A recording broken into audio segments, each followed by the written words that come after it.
Breathe in, slowly. Hold the air for a moment. And let it drift out of you, like smoke curling from the chimney of some faraway cabin in the mountains. Again. Breathe in. Hold. And release. The sound of the world begins to fade. Whatever weight you've been carrying today drifts away into the snow-filled sky. Your body grows heavy, as if you've sunk into a bed of warm furs by a low fire. In this stillness, you hear something faint. A wind, gentle, but strange. It moves as though it carries with it the sighs of forgotten voices, a melody too soft to place, like words spoken underwater. Open your mind's eye, and you find yourself not in the room where you began, but in a world vast and ancient. Before you lies a valley bathed in the pale glow of twin moons, Maser and Secunda, drifting in the clear night above. They watch over this land as they have for thousands of years. A land called Skyrim. The air here is cold, but not unkind. It brushes against your cheeks, carries the faint scent of pine and the sharper bite of frost. Somewhere, deep in the distance, you hear the muffled roar of a waterfall, its waters breaking the silence in slow, rhythmic waves. Snow crunches beneath your boots. You look down and see that you are walking along an old, half-forgotten road, cobblestones worn smooth by centuries of travelers, merchants, and wandering bards. The night sky stretches forever above, every star glimmering like a shard of etherium caught in moonlight. Each step you take is unhurried, soft, and deliberate. You have no need to rush here. The world of Skyrim will wait for you. To your left, a line of ancient pines rises like silent guardians. Their branches sag beneath the weight of snow, and when the wind passes through them, they whisper together in a language older than man or mare. You imagine they are telling stories, of wars fought long ago, of kings buried in barrows under the earth, of dragons who once ruled the skies with fire and shadow. To your right, a frozen lake lies still as glass. Beneath its surface, shadows shift, perhaps just the movement of water under ice, or perhaps something older. For in Skyrim, even the stillest places hold secrets. A soft crunch draws your eyes forward. In the road ahead stands a weathered signpost, leaning ever so slightly to one side. The carved letters are faded, but you can still make them out. Dawnstar, east. Solitude, west. Whiterun, south. You run your gloved hand across the wood, feeling the grooves left by some long-departed craftsman.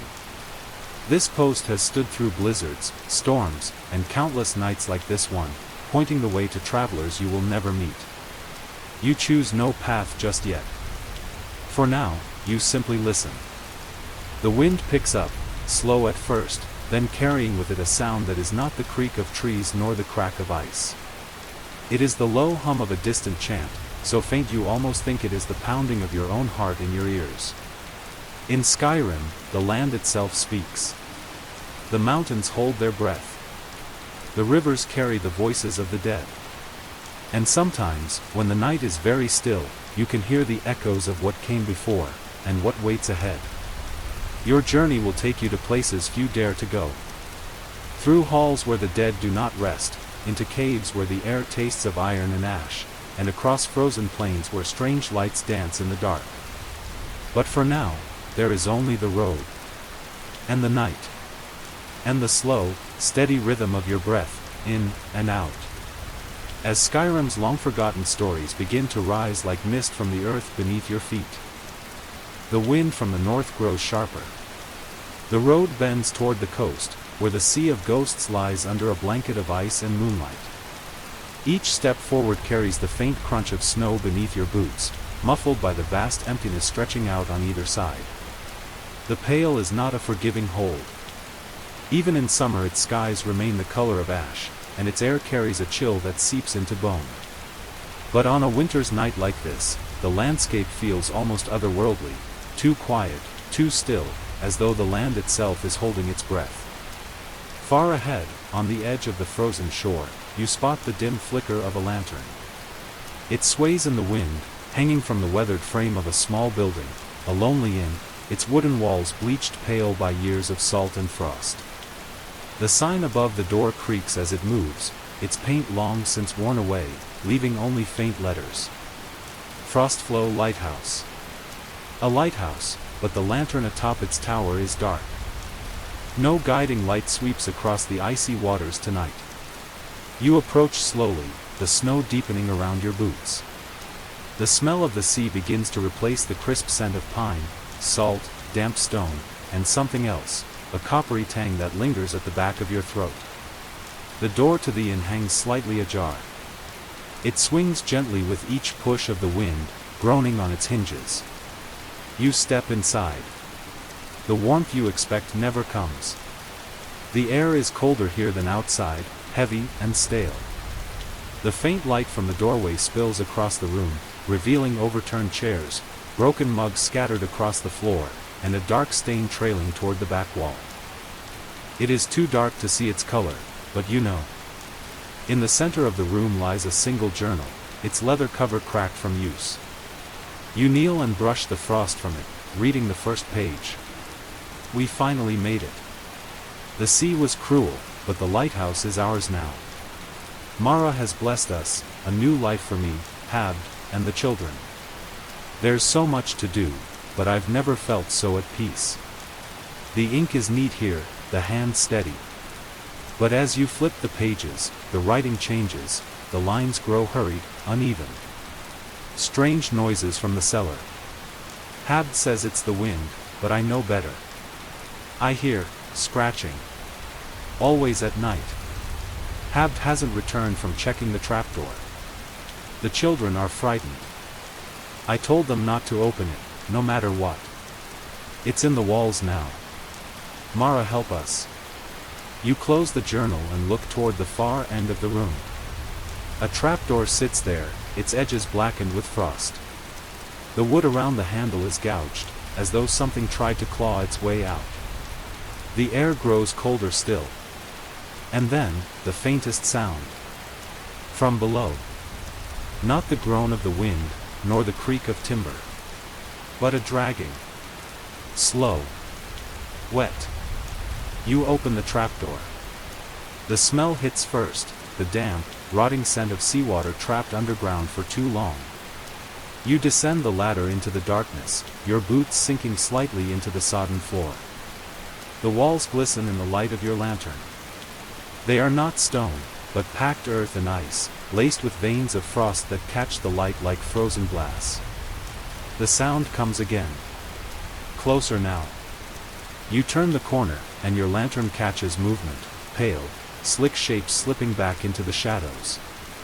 Their limbs are too long. Their eyes catch the light and shine like a predator's in the dark. You remember the stories. Fishermen who never returned. Boats found adrift with no crew aboard. Things that live beneath the ice, that wait for the sea to claim its due. A shape lurches toward you, its jaw distending unnaturally wide. The skin of its face is pulled tight, as though the cold has frozen it in place. The gills along its neck open and close with wet clicks. You stumble backward, the lantern swinging wildly. Its light flashes across more of them, climbing the walls, slithering from cracks in the ice. They have been here for a long time. And they are hungry. Somewhere above, you hear the lighthouse door slam shut in the wind. Or perhaps, not from the wind at all. The journal's final entry echoes in your mind. If anyone finds this, bury Habd's remains far from the water. And pray. Pray that the sea does not take you too. The wind dies behind you. The sound of the sea is gone, replaced by a silence so complete it feels as though the air itself is holding still. Only your footsteps remain, slow, steady, echoing against walls of ancient stone. You are deep in the reach now. The jagged mountains rise above, their black silhouettes cutting into the pale winter sky. Here, the land itself feels older than the rest of Skyrim. The rocks bear strange patterns, not made by wind or rain, but by hands long gone. The moss that clings to them grows in curling spirals, as though imitating some forgotten script. At the edge of a narrow gorge, you find the entrance. Half buried by time and landslides, its arched doorway gapes like the mouth of some sleeping beast. The carved stone frame is worn smooth, but you can still see the mark above the arch, a simple, stylized hammer. Dwemer. The door yields under your push, its hinges groaning as stale air rushes out to meet you. It smells of dust, oil, and something faintly metallic, not the clean scent of worked steel, but the tang of rusted iron, left to decay in the dark. The first chamber is vast and hollow, its ceiling lost in shadow. Your footsteps ring against the metal floor, the sound scattering into the darkness like startled birds. Bronze pipes run along the walls, their surfaces green with corrosion. Some still leak thin trails of steam that curl upward into the air before vanishing. You move deeper. The further you go, the more the air changes. It is warmer here, heavy with moisture.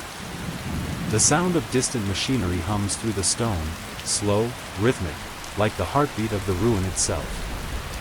Your lantern light glints on strange shapes along the walls. At first you think they are statues, figures of men, crouched and still. But as you draw closer, you see the truth. They are armor. Empty. Dwemer constructs long since stilled, their gears locked by centuries of neglect. Yet as you pass, you feel the prickling sensation of being watched. A corridor curves downward, its slope steep enough that your steps begin to quicken without meaning to. The walls here are lined with reliefs, scenes carved in the strange, blocky Dwemer style. One shows a city of brass towers and gleaming streets. Another, a vast machine beneath a dark sky, its spires crowned with lightning. And then, a third, half erased by time, showing shapes not quite human, tall, thin, with eyes like black spheres, gathered around something vast and coiled. The air grows damp now, the floor slick beneath your boots. A faint blue glow begins to seep up from below, washing over the walls like moonlight through water. You know where you are going. Every road downward leads to it. Black Reach. The corridor opens onto a balcony that hangs over an impossible space, a cavern so vast it could swallow cities. The ceiling is lost in darkness, but from it hang clusters of glowing fungi, their pale blue light falling like rain on the ruins below. Stone towers rise from the cavern floor, connected by bridges of brass and crystal.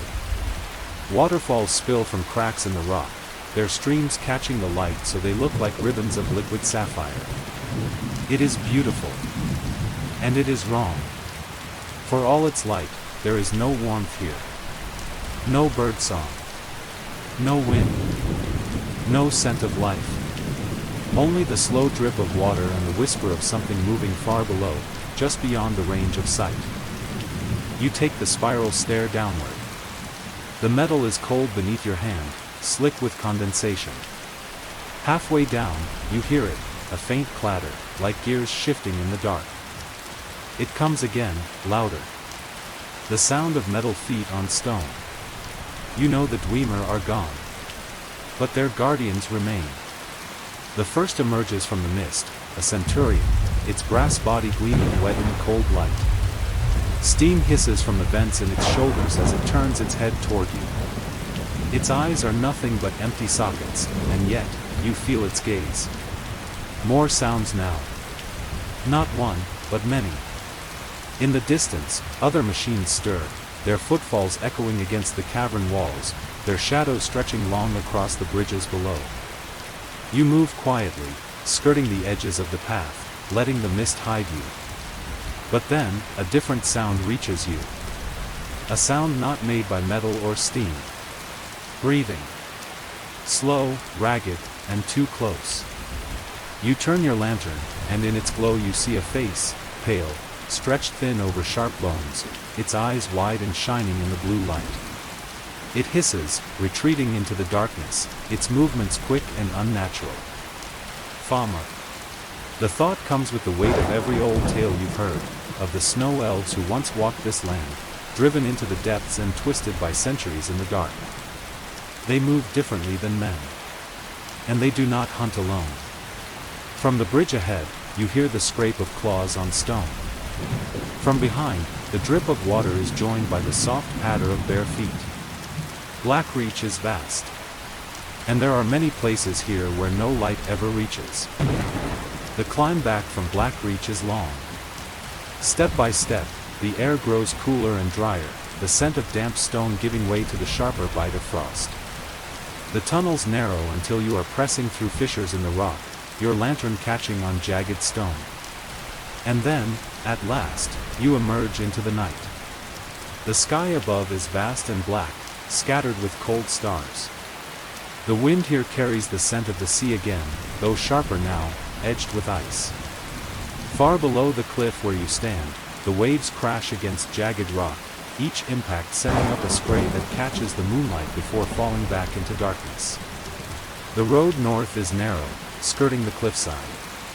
It winds higher with each turn, until the land opens to reveal a vast, frozen expanse, the sea of ghosts stretching endless and black, its surface broken by drifting plates of ice. And there, rising above the water like the prow of some ancient ship, stands the city of Winterhold. Or what remains of it. Even from here, you can see where the land has fallen away, whole sections of the city swallowed by the sea. The jagged edge of the cliff marks where streets once stood, now claimed by the waves. The locals call it the Great Collapse. They do not agree on what caused it. Some say it was the will of the divines, punishing the city for pride. Others whisper of a failed experiment by the mages of the college, something that cracked the earth and sent half the city into the water. The college still stands, its towers rising like black spears above the sea. Stone bridges connect the spires, slick with ice, their railings crusted with frost. Lanterns burn in narrow windows high above, but down here in the city, there is only darkness. You pass through the ruins in silence. Snow fills the streets, drifted high against the walls. A single inn remains open, its windows glowing faintly in the dark. The sign above the door creaks in the wind, the frozen hearth. Inside, the air is warm but heavy with the smell of smoke and old ale. A few travelers hunch over their mugs, speaking in low voices. At the far end of the room, an old man sits alone, his eyes fixed on the fire.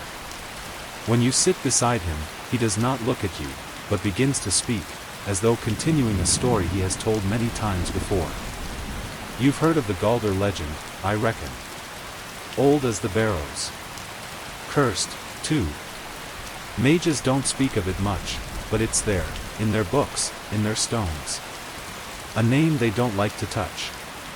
His voice is slow, as if each word has to be pulled from deep within. Galder was no ordinary man. Archmage in the days before the Empire touched Skyrim.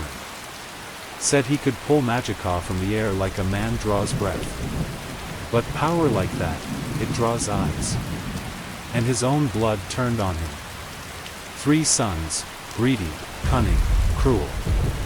They murdered him, split his amulet, and each fled to hide their share. The old man leans closer to the fire, his face cast in shadow. The High King sent men after them. One by one, they were hunted down. But death didn't take them proper. No, they were bound. Entombed in the earth, with their fragments of the amulet still on their bones. And their spirits, they never rested. Outside, the wind rises, rattling the shutters. People say if you walk the old barrows at night, you can hear them still, the brothers. Calling to each other in tongues no living man knows. Calling for the amulet. Calling for the blood they lost. The fire pops, sending a small shower of sparks up the chimney. The old man's voice drops to a whisper. One's not far from here. Falgunther. But I'd not walk there alone. Not in this weather. Not with the dead stirring under the snow. He falls silent then, staring into the flames. Outside, the wind howls again, and for just a moment, it sounds less like the voice of the storm, and more like something calling from across the water. The road from Winterhold winds inland, away from the endless sea and into Skyrim's broad heartlands. The snow thins here, replaced by patches of frozen earth and dry grass that crunch under your boots. The wind carries the scent of pine and wood smoke, and something faintly sweet, though you cannot place it.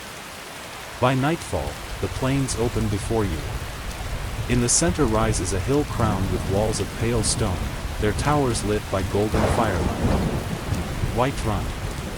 The beating heart of Skyrim, they call it. From the city gates, the road climbs steeply toward Dragon's Reach, the great hall of Jarl Balgruuf. The houses here are warm and close together, their wooden beams carved with curling knotwork. The streets hum with life even in the dark, merchants closing stalls, guards on patrol, the faint sound of a lute from the bannered mare. But you notice something strange. Not in the bustle of the market, nor in the chatter of the tavern, but in the quiet spaces between. A boy sits alone on the steps of the Gilder Green, its branches bare and silver in the moonlight. He stares at the ground, lips moving as if speaking to someone you cannot see. When you pass, he looks up. His eyes are wide, too wide, and his voice is low, almost a whisper. Have you heard it? The voice behind the door. Before you can answer, he glances toward Dragon's Reach and lowers his voice further. It talks to me. Tells me things. It says, I can have what I want. If I help it. You follow his gaze. High in the Jarl's hall, behind the warmth and light of the court, there is a wing few speak of. The doors there are locked, sealed, some say, since before Balgruuf took the throne. They call it the Whispering Door. At night, when the guards have gone still, you pass through Dragon's Reach's shadowed corridors. The great hall is silent but for the slow crackle of the hearth. And there it is, the door. Its wood is dark, almost black, the iron bands across it cold beneath your touch. When you press your ear to it, the air feels different, warmer, as though someone stands just beyond, their breath close to yours. And then, a voice. It is soft, almost kind. The words curl around your thoughts like smoke, settling into the corners of your mind. You could have it, you know. The respect. The fear. The power. All it takes, is a little blood. The warmth fades as you step back. The corridor is empty. But you can still feel the words moving in you, like something alive. You leave Dragon's Reach that night. But the voice does not leave you. Days later, you wake before dawn, a strange hunger gnawing in your chest. Not for food. For something else. It draws you away from the safety of the city, past the farms and fields, into the rocky foothills west of Whiterun. You find yourself at the entrance to a cave. The smell meets you first, rich, cloying, sweet in a way that turns the stomach. Inside, the air is warm and wet, the walls slick with condensation. At the heart of the cave, they wait. Men and women in ragged clothes, their eyes glassy, their skin pale. Before them lies a table of rough stone, and upon it, a body. They greet you with thin smiles. Their leader steps forward, her voice low and musical. Namor welcomes all who hunger as we do. Here, you will be filled. The others move aside, revealing the feast, not of bread or meat, but something far darker. You remember the voice behind the door, the way it curled into your thoughts, the promise it left behind. And you understand. This is a different kind of hunger. One that, once fed, never leaves. The air grows sharper as you travel north, the plains giving way to dense woodland. Snow lies deep between the trees, muffling your steps, swallowing the sound of the wind until the forest feels as if it's holding its breath. The road here is barely a road at all, only a faint track through the snow, marked by the occasional broken signpost or the half-buried wheel of a cart that will never roll again. Frost clings to the bark of the pines like silver lace. And in the far distance, a lone crow calls once, then falls silent. You are not alone. Somewhere ahead, you hear the faint sound of footsteps, not hurried, not stumbling, but steady, matching your own. When the road curves, you see him, a traveler in a heavy fur cloak, his hood drawn low. He carries no torch, yet moves with the ease of someone who knows this path well. When you call out, he turns only slightly, enough for you to see the faint glimmer of his eyes in the moonlight. Best turn back, he says, his voice thin in the cold air. The woods ahead aren't safe after dark. Before you can answer, he's moving again, his figure swallowed by the trees. You press on. The snow begins to fall, slow, heavy flakes drifting through the branches. It gathers on your shoulders, your hood, softening the edges of the world until everything feels hushed, unreal. Then you see it. A flicker of pale light between the trees, faint but steady, like moonlight caught in glass. It draws you from the road, into the deeper forest. There, half hidden in the snow, lies the mouth of a barrow, its stone arch crowned with frost, its entrance a black wound in the earth. The pale light spills from within, not the flicker of a torch, but something softer, colder. You step inside. The air is still here, heavy with the smell of damp stone and something older, a scent like dried flowers left too long in the dark. The walls are carved with the curling knotwork of the ancient Nords, their patterns twisting and spiraling until they seem almost to move in the corner of your eye. And then, in the chamber ahead, you see her. She is tall, draped in a tattered white gown that moves as though stirred by a wind you cannot feel. Her skin is pale as fresh snow, her hair drifting around her like strands of frost. Her eyes are pools of blue light, and when they meet yours, the cold in the room deepens. They call her the Pale Lady. Some say she is a spirit bound to guard an ancient sword, Frostmir's blade, cursed and coveted by all who find it. Others say she is the curse, drawn to the greed and blood the sword brings. Around her lie the bodies of those who came before, some fresh, some long claimed by dust. Among them, you see the traveler from the road, his cloak spread in the snow, his eyes open but unseeing. The Pale Lady moves without sound, her gaze fixed not on you, but on the weapon resting across the altar. Its steel is rimed with frost, its edge gleaming with a cold that is not of this world. If you reach for it, you know she will not stop you. But she will follow. The wind fades as you step back into the open air, but the night feels heavier than before. From here, your path curves toward the mountains, where the jagged peaks cut the moonlight into shards. Nestled among those peaks are the entrances to tombs so old that the snow has forgotten when it first covered their doors.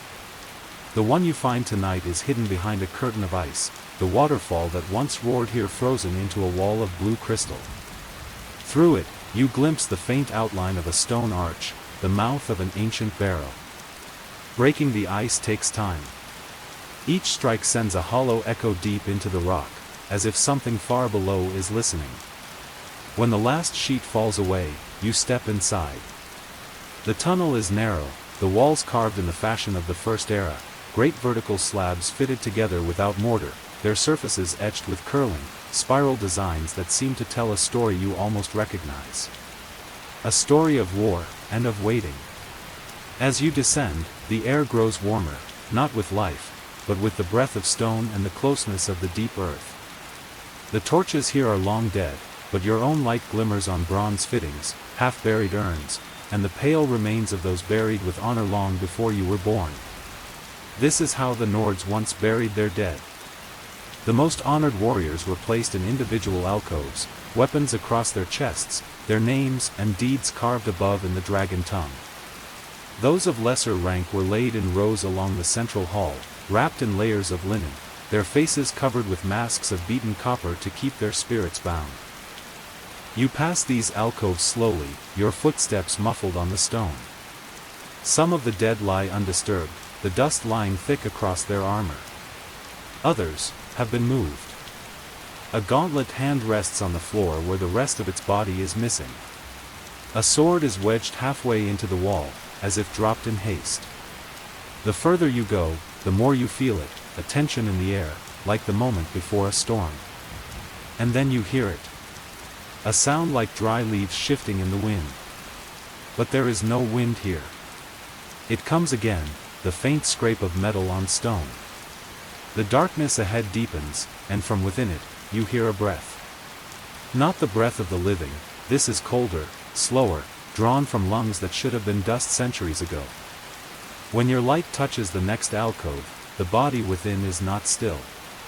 Its head turns toward you, slow and deliberate, the bronze mask gleaming faintly as it moves. With a grinding motion, the figure rises, bones creaking under rusted armor. A Draugr. One of the ancient dead, sworn to guard these halls until the end of time. Its eyes glow with a cold light, the same color as the frost in the pale lady's gaze. It does not speak, yet you feel its question, "Why are you here?" And behind it, in the dark, you see others beginning to stir. The tomb is waking. The Draugr before you moves with an unhurried certainty, the weight of centuries in each step. Its armor groans as it raises a notched axe, the metal pitted and green with age, yet still sharp enough to find bone. You take a step back, and feel the wall behind you. The air in the passage is thick now, almost pressing against your skin. From deeper in the darkness, more voices begin to stir, not in words, but in a chorus of faint, ragged breaths, each one like a thread pulling you further into the tomb's memory. The Draugr does not lunge. Instead, it tilts its head in a way that is almost curious.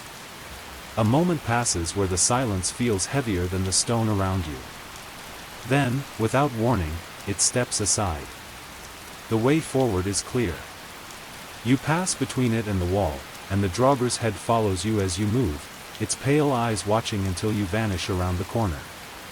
The further you go, the more the passage tilts downward, and the air becomes warmer still, though the warmth carries no comfort, only the stale taste of breath trapped for hundreds of years. The walls change here. The neat slabs give way to older, rougher stone, carved not by tools but by claws. The spirals and dragon glyphs are deeper, almost gouged into the rock, their edges sharp even after all these centuries. You run your hand over one, and the stone is warm beneath your fingers, as if the carving has been touched recently. The tunnel opens into a vast chamber. Your light falls on towering stone columns, each wrapped with carvings of battles you've never heard of, nor standing against shadows that were no face. The floor is scattered with offerings, urns of dried flowers, cracked bowls of blackened oil, weapons laid carefully upon furs now stiff with age. At the far end of the hall, a great stone door rises nearly to the ceiling, its surface marked by a single massive symbol in the dragon tongue. You do not need to read it to feel its meaning, remember. As you approach, a sound begins to fill the room. Not the shuffle of Draugr feet, not the whisper of cloth on stone, this is the sound of chanting, low and resonant, coming from beyond the door. The words are too old to understand, but the tone carries a weight that makes your chest tighten. You place your hand on the stone, and the chanting stops. For a moment, there is nothing but the thudding of your own heart. Then the door moves. It doesn't swing or slide, it sinks into the floor, the ancient counterweights groaning in protest after so long. Beyond it lies darkness so complete that your light seems to vanish into it. The air in this chamber is different. It smells faintly of resin and burnt herbs, as if a ritual ended here only moments ago. Shapes begin to emerge, a circle of stones inlaid into the floor, each one carved with a rune. In the center rests a single sarcophagus, its lid shaped into the likeness of a warrior in full Nordic armor, though the face beneath the helmet is left smooth and blank. You step closer, and a whisper curls around your ear. It is not from behind you. It is not from the shadows. It is from inside your mind. Do you remember me? The air chills, though the warmth of the chamber does not change. Your fingers hover over the sarcophagus lid, and for a moment, you feel a presence on the other side, awake, waiting. Somewhere deep below, the stone shifts, like the turning of a great wheel. Your fingertips brush the edge of the sarcophagus lid. The stone is cold, not the lifeless cold of the tomb, but a deeper, more deliberate cold, as if the very temperature is a warning. The whisper comes again. This time it is softer, but closer, so close that you can almost feel the breath against your ear. Do you remember the river of bones? You try to speak, but your throat feels dry, the words caught somewhere between your mind and your mouth. The silence stretches. Then, the lid shifts beneath your hand. Just slightly, a fraction of an inch, enough to send a shiver through the floor. Dust falls from the carvings above. From the far corners of the chamber, you hear it, the sound of something moving in the walls.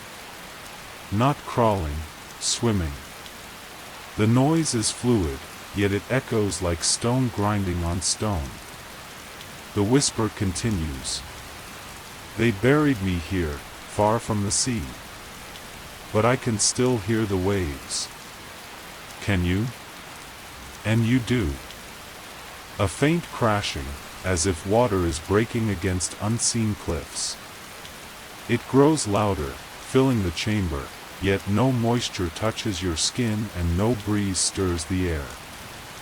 Your eyes are drawn to the runes inlaid in the circle around the sarcophagus. They now glow faintly, not bright enough to light the room, but enough to make the floor seem alive beneath you. Each rune pulses, and with each pulse, the stone lid trembles. You notice something else now. The face of the warrior on the lid, the smooth, featureless face, is no longer blank. A faint suggestion of features begins to form. A strong jaw, deep-set eyes, lips pressed together in the kind of patience that only centuries can teach. And then, a third time, the whisper. If you open this, you will never leave. But you will know.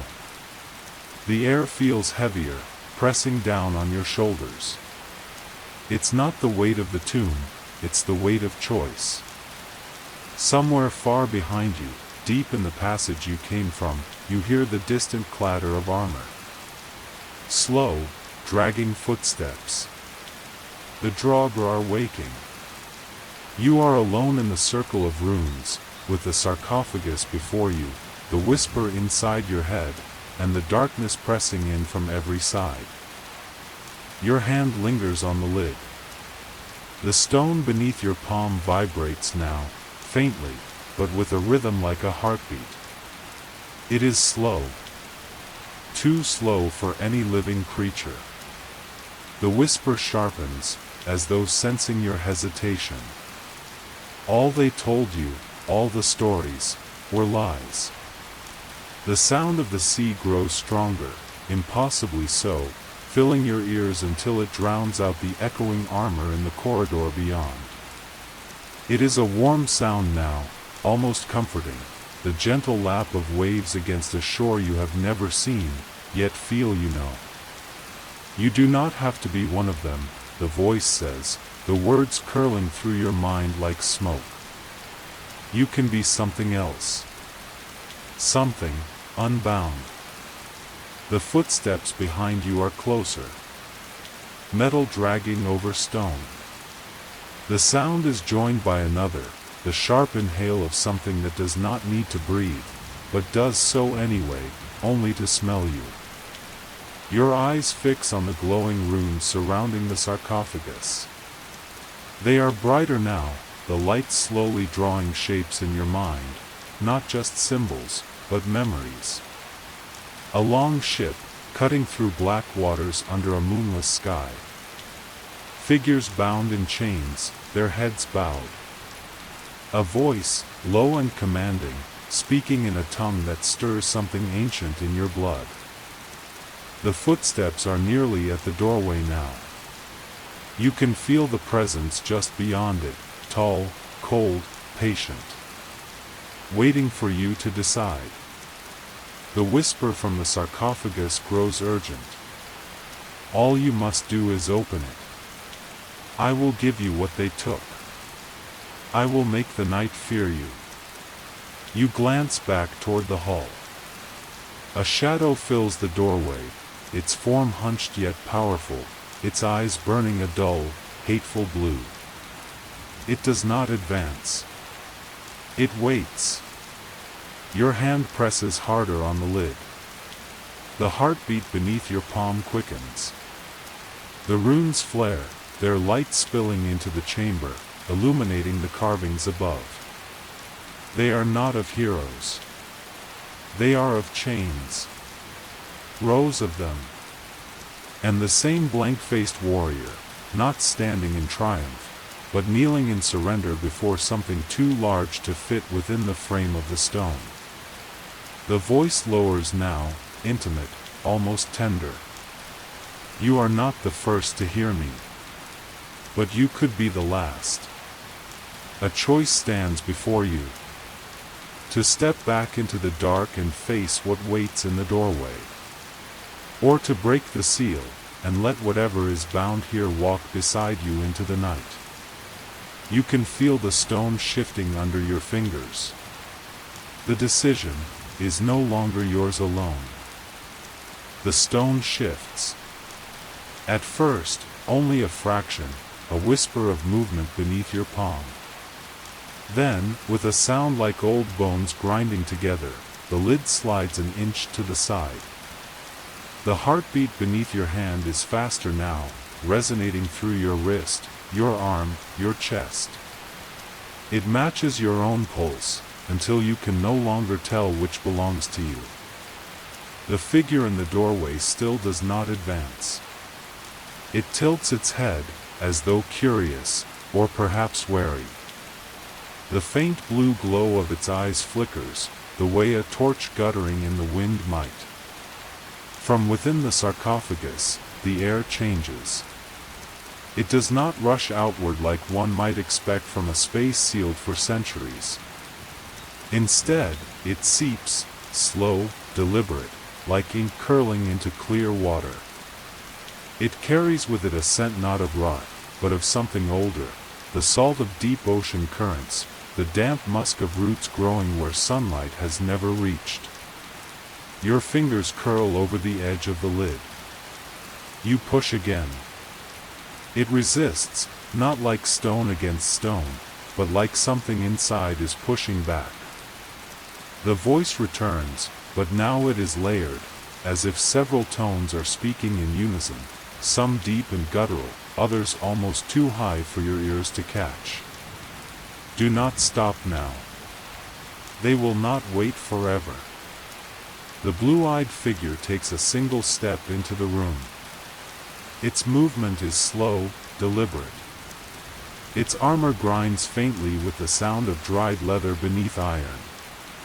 You can hear its breathing now, heavy, wet, and wrong.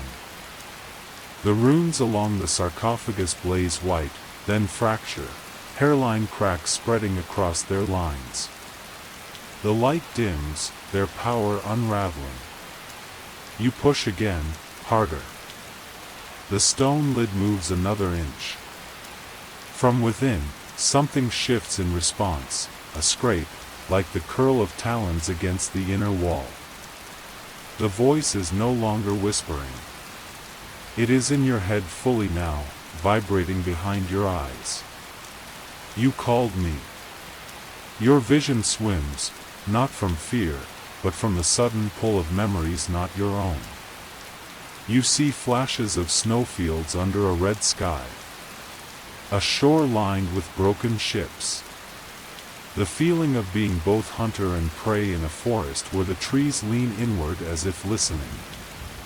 The figure from the doorway is closer. Its steps are faster now, its hesitation gone. You see frost curling along its armor, spreading outward onto the stone floor. You push the lid again. It moves enough for a gap to form, a sliver of blackness, so deep your eyes cannot adjust. And then, something breathes. Not the shallow, ragged breath of the figure behind you. This is deeper. Slower. It draws the air from the room itself, pulling warmth and sound into its lungs. The shadow in the doorway freezes. For the first time, its posture changes, shoulders hunching, head lowering, as though in deference. From within the sarcophagus, the darkness seems to move. Not like smoke. Not like water. It is thicker, and it touches the edges of your mind like fingertips, cold but not unwelcome. The voice speaks one final time before you decide whether to push further. If you open it completely, you will never be alone again. The heartbeat you share is almost frantic now. The frost from the figure's armor creeps across the floor, touching your boots. And the thing in the sarcophagus waits, perfectly still, except for the slow, steady rise of its breath.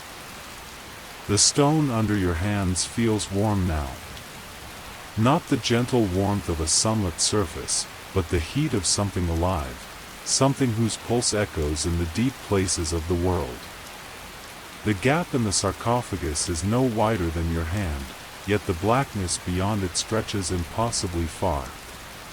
It is a space that should not exist, a depth beyond depth, an absence so complete it presses against your mind like the deep ocean pressing on the hull of a sinking ship. The frost crawling along the floor reaches the base of the sarcophagus. The cold bites through your boots, then up through your calves, but it stops short of the lid. It's as if the heat and the cold are locked in some silent battle, neither giving way. The blue-eyed figure stands motionless now. Its head is bowed, the light in its eyes dimmer, not extinguished, but flickering, as though it kneels before a greater presence. Its armor groans faintly with each slow breath it takes. From the gap in the sarcophagus, a sound rises. At first it is almost like a sigh, the release of breath after an eternity of holding it in. But as it continues, it becomes something more deliberate. A hum. A resonance. The hum vibrates in your ribs. It stirs the air, making dust swirl in lazy spirals. The rune cracks widen, their light bleeding out in pale threads that drift upward and dissolve. You are no longer entirely sure if your hands are pushing, or if the lid is sliding of its own will. The stone moves another inch. The blackness inside shifts, and something touches the edge of the opening from within. It is not a hand. Not quite. It is too long, the joints too many, the fingers ending in tips that are neither claw nor bone, but something that seems to drink in the light around them. The instant it touches the stone, frost blossoms outward from the contact point, not the pale white of ice, but a black frost that absorbs the torchlight, leaving the surface beneath it dull and lifeless. The hum stops. The heartbeat you feel in your chest does not. Step back. The voice is in your mind again, but now it feels closer. You cannot tell if it is urging you to protect yourself, or to give it space to emerge. The figure in the doorway moves. It takes one knee, bowing its head so low the visor of its helm nearly touches the stone floor. It is not looking at you. It is looking at the gap. The black frost creeps along the edge of the sarcophagus, spreading toward your fingers. It does not burn, nor freeze. It is simply absence, a place where sensation refuses to exist. You step back, your hands falling to your sides. The lid shifts again, and this time the movement is silent, almost weightless, as if the stone itself is nothing compared to the will pushing it. The gap yawns open. The blackness inside spills out, not like smoke, not like mist. It is thicker, heavier, clinging to the ground before rising in slow, deliberate coils. From its depths, something moves. First one long limb, then another, each ending in those same too many joints, each finding purchase on the lip of the sarcophagus. It moves like a creature waking after centuries, but without the stiffness one would expect. Each motion is deliberate, fluid, and filled with intent. You catch only the faintest glimpse within, a shape not fully formed, or perhaps too formed, shifting between outlines your mind struggles to hold. One moment it is vaguely human, the next it stretches impossibly tall, then curls into something hunched and wide. The hum returns, but now it is joined by a second sound, the low groan of the stone beneath your feet, as though the weight in the room has doubled. The air thickens, your lungs working harder for each breath. The figure in the doorway lowers itself completely, pressing its forehead to the stone. The blue light in its eyes winks out entirely. The thing in the sarcophagus places one limb on the ground. It leaves no footprint, but the stone beneath it seems older somehow, as though centuries of wear have appeared in an instant. The voice in your mind whispers again, softer now, almost coaxing. One step more, and the world changes. And then, it takes that step.